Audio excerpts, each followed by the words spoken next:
Hello, my name is Gareth Davies. I'm a teacher and teacher trainer.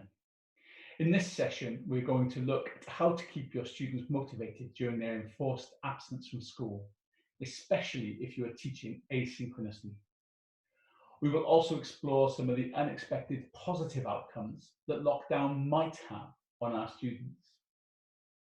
This is a very lonely time for many people, and when students feel alone, it's hard to feel motivated to get on with their schoolwork, especially if the lessons are not live. So what can we as teachers do to keep the students motivated and involved in learning? Here are 3 tips to help the students keep their motivation. Number 1, let the students know how to help themselves. Number 2, keep a personal touch. Number 3, encourage students to be inventive. Let's look at each one in turn. So let students know how to help themselves. There's nothing worse than not knowing something and not knowing how to find the answer. And I guess that's how a lot of our students feel while learning at home without a teacher to turn to ask questions. So we need to encourage our students to be more independent, to not give up when they don't know an answer, but to find ways to solve problems. I think this is a 3-stage process. We need to encourage students to ask themselves the 3 questions you can see on the screen. Can I help myself? Can my peers help me? Can the teacher help me? But we can't just expect our students to know this. They need guidance from us. We can show them these 3 questions, and then we can show them the resource pages and the dictionaries, etc., that can help them complete an activity. For example, if they're using Oxford ebooks, we can show where the grammar reference section is. If they're using online learning, we can show them the help sections. If they're using activities from the OUP website, they can try as many times as they want, so they can guess an answer and try to work out why it was right or wrong. We also need to encourage them to communicate with their classmates and to help each other. But we need to explain the difference between helping each other and just giving out the answers. Finally, we need to be available to help them, but encourage the students to see us as a last resort. Maybe we could tell them that once a week they can email us questions. I'll come back to that in a minute. Keeping a personal touch. Even if we're teaching asynchronously, I think the students still need to see us. There's a few things we can do to keep in touch with our students. So for example, instead of just sending written instructions via their learner management system or email, we can make a video of ourselves giving the instructions and send that to students. Maybe we could make video tutorials around different subjects about learning from home.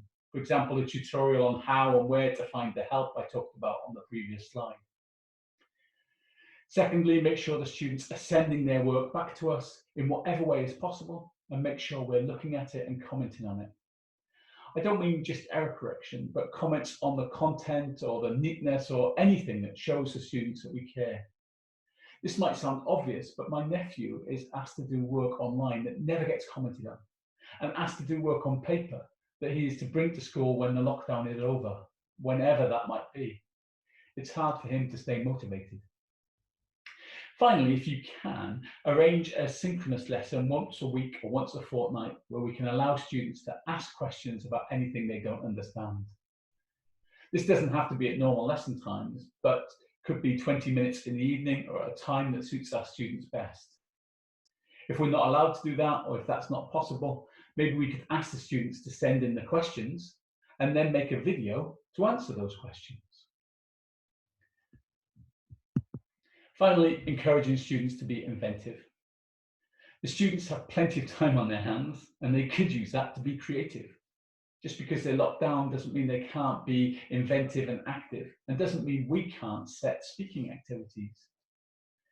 If we set them a speaking task, ask them to decide how to do their work.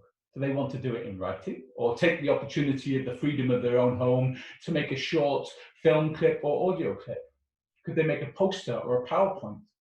Could they use Zoom or something similar to record themselves having a conversation with a classmate? Or TikTok to film themselves giving a talk to camera? The opportunities are endless. Encourage students. You might be surprised. We might emerge from this with better learners, ones who can work on their own, be self-disciplined, who know how to look for help, how to ask questions, and how to present their work collaboratively and creatively. We might. On the screen are some of the global skills suggested by OUP in their paper, Global Skills, Creating Empowered 21st Century Citizens. You can download it from the link on the screen. We can see that some of the ideas I've suggested in this session could help our students to start to develop some of these skills. Of course, they might not develop them, but it is an opportunity for us to try to help to foster these skills. Thank you for joining me today. And remember, you can find lots of other videos, resources, and ideas at the Oxford University Press Learn at Home website. The link is on the screen.